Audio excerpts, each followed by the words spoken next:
Dobar vam večer. Još jednog dana u kojem je bilo i sunca i vedrine, ali i oblaka i oborine. Sasvim stabilno neće biti ni sljedećih dana. Posebice ne u unutrašnjosti gdje će oblaka biti više nego na Jadranu na kojem sezona kupanja, ako već nije, može početi i za mnoge zimogroznije. I to i prije nego što su planirali jer je more toplije od prosjeka za kraj svibnja, a sljedećih će dana, često i vrućih, biti još i više. Na vrijeme će i dalje ponajviše djelovati ovo polje malo povišenog tlaka te dotok još toplijeg zraka koji će nastaviti poticati lokalne razvoje oblaka iz kojih ponegdje može biti i pljuskova i munja. Ali gdje točno i kada i hoće li ih uopće biti ne može se pouzdano prognozirati ne samo danas za sutra, nego ni samo poneki sat prije pljuska.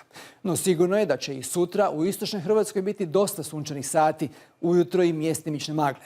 Temperatura ujutro od 13 do 17, poslijepodne oko 28 stupnjeva. I u središnjoj će Hrvatskoj biti iznad prosječno toplo, ali ipak malo manje nego na istoku.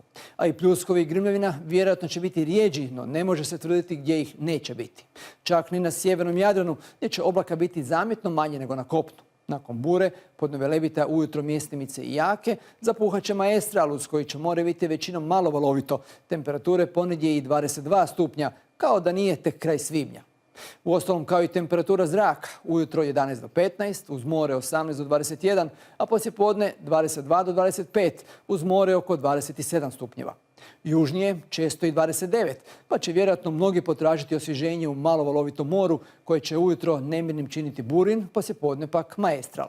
Lokalnih razvoja oblaka sigurno će biti u unutrašnjosti gdje je mogući poneki pljusak i grmljavina, a mala vjerojatnost nestabilnosti postoji na inače pretežno sunčanoj obali ne samo srednjeg Jadrana, nego i južnog. Uz burin pa maestral najniža će temperatura zraka biti od 17 u unutrašnjosti do 21 na Jadranu, a najviša od 27 uz more do oko 31 stupnja u Metkoviću i okolici.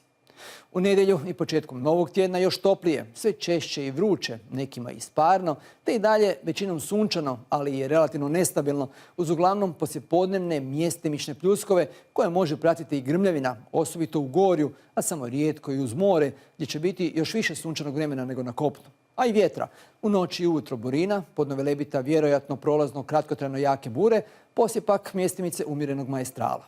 Temperatura zraka još će malo porasti pa će noći na Jadranu biti uglavnom tople, a dani ponegdje i vrući, što će dodatno pridonijeti iznimnosti ovogodišnjega svibnja, koji će pak završiti među najtoplijima u povijesti mjerenja, što i ne treba čuditi ako znamo da je svježije razdoblje bilo samo kratkotrajno u prošlom tjednu. Srećom, u većini Hrvatske vjerojatno neće biti rekordan kao travanj, a ni onako suh, čak i ako pljuskovi sljedećih dana izostanu. Ugodna večer.